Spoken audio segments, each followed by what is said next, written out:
आज इस वीडियो में हम लोग बात करने वाले हैं हमारे फूड बिजनेस रेस्टोरेंट या क्लाउड किचन की आरओआई के बारे में। आरओआई क्या होता है? जिस प्रकार से हम लोग अपना पैसा बैंक के अंदर रखते हैं और बैंक हमें ब्याज के तौर पे कुछ पैसा देता है। करंट सिनेरियो में 6% है, एक्चुअली में 6 से भी कम है। तो कहने का मतलब है कि 1 साल के बाद बैंक आपको 1,06,000 रुपये दे देता है। और अगर मैं बात करूं मेरा ये पैसा कब डबल होगा या कितने समय लग जाएगा, तो 6-7 साल करीब लग जाते हैं।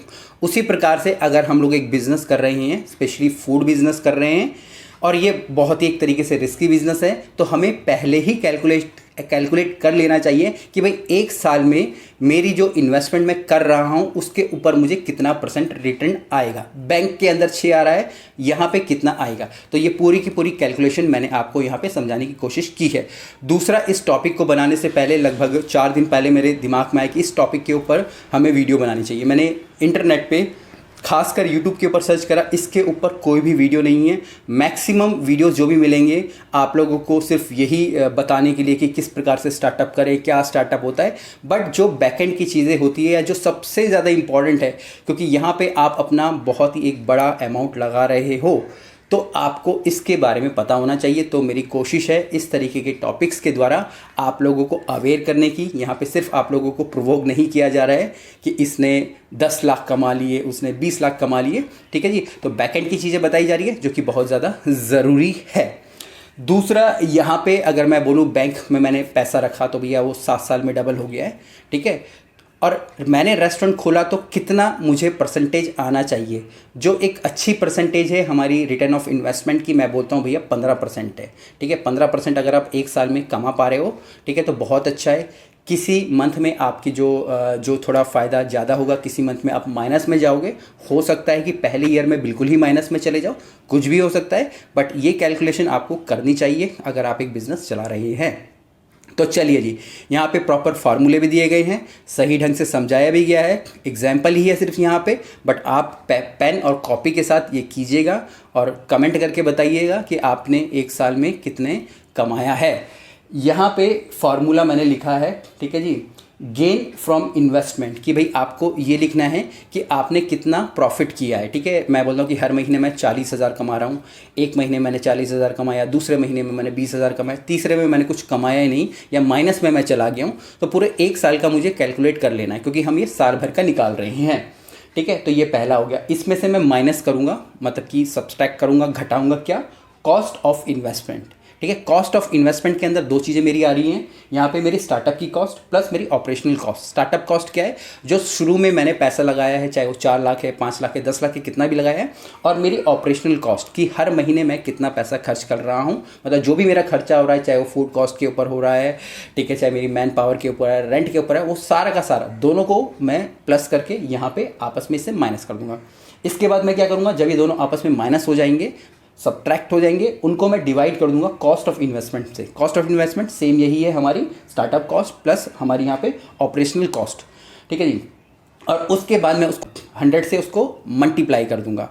जब मैं उसको 100 से मल्टीप्लाई कर दूंगा तो मेरे पास एक परसेंटेज आ जाएगी, जिससे कि मुझे पता चलेगा कि भाई मुझे कितना पैसा मिल रहा है। जैसे अगर आप स्टॉक मार्केट में लगाओगे तो आपको 12 से 15% का फ़ायदा हो जाता है, ठीक है ना। तो जिस प्रकार से आप स्टॉक्स में लगा रहे हो या म्यूचुअल फंड में लगा रहे हो तो वो भी रिस्क है, ठीक है। बट अगर आप उसको लॉन्ग टर्म तक रखते हो तो वो आपको बहुत ज़्यादा फ़ायदा देता है। सेम उसी प्रकार से बिजनेस भी है।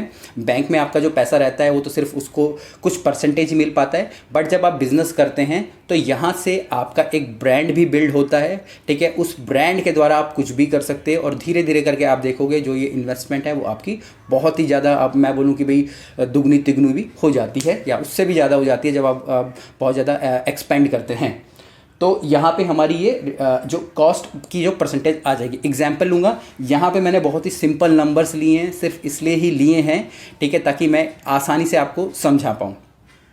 तो सबसे पहले मैंने गेन फ्रॉम इन्वेस्टमेंट, भाई 1 साल में मुझे कितना प्रॉफिट हुआ। मैंने लिखा कि भाई मुझे यहाँ पे 1 साल में 5 लाख रुपए प्रॉफिट हुआ, ठीक है। हर महीने मेरे खर्चे निकालने के बाद मैं महीने 20,000 बचा लिए, किसी महीने में 70,000 कमा लिया, 5 लाख मैंने बचा लिया।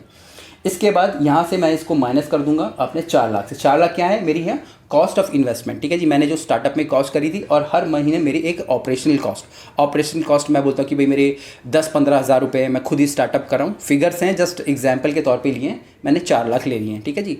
अब इन दोनों से मैं इसको माइनस करूँगा तो मेरा कितना आ जाता है, मेरा 1 लाख यहाँ पे आ जाता है। अब मैं इसको डिवाइड कर दूंगा फिर से अपने 4 लाख से, ठीक है। अगर मैं इसको इससे डिवाइड कर दूंगा तो मेरा आ जाता है 0.25% आता है, और इसको मैं 100 से मल्टीप्लाई कर दूंगा तो मेरा आ जाता है 25%। तो यहाँ पे अगर मैंने 1 लाख रुपए लगाए होते तो मेरे को कितने मिले होते, ठीक है जी, मेरे को उसका 25% मतलब 25,000 रुपये मिला होता, ठीक है। ये बहुत ही एक बढ़िया फिगर है।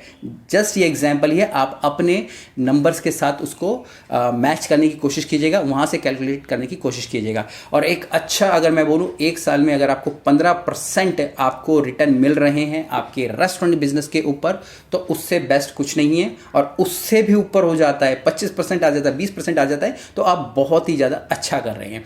तो इस तरीके से आप अपनी ROI निकाल के अपने आप को जज कर सकते हैं कि भाई मैं अच्छा कर रहा हूँ या मैं बुरा कर रहा हूँ। हो सकता है कि आपकी ROI माइनस में भी चले जाए, ठीक है जी, हो सकता है माइनस में भी चले जाए, क्योंकि आपको हो सकता है कुछ भी फ़ायदा ना हो रहा हो, आप अपनी जेब से वहाँ पे पैसा डाल रहे हो। बट आपको कैलकुलेट तब भी करना है ताकि आप कहाँ हो, कितने पानी में हो, क्या कर रहे हो, अच्छा कर रहे हो, बुरा कर रहे हो, उन सब के बारे में आपको मालूम पड़े। तो कॉस्ट कैलकुलेट कीजिएगा, ROI कैलकुलेट कीजिएगा। इसके अलावा इस तरीके की वीडियोस अगर आपको चाहिए या इस प्रकार के टॉपिक्स आपको चाहिए तो प्लीज़ नीचे कमेंट करके ज़रूर बताइएगा। फिर मिलेंगे एक नए वीडियो में, तब तक के लिए जय हिंद।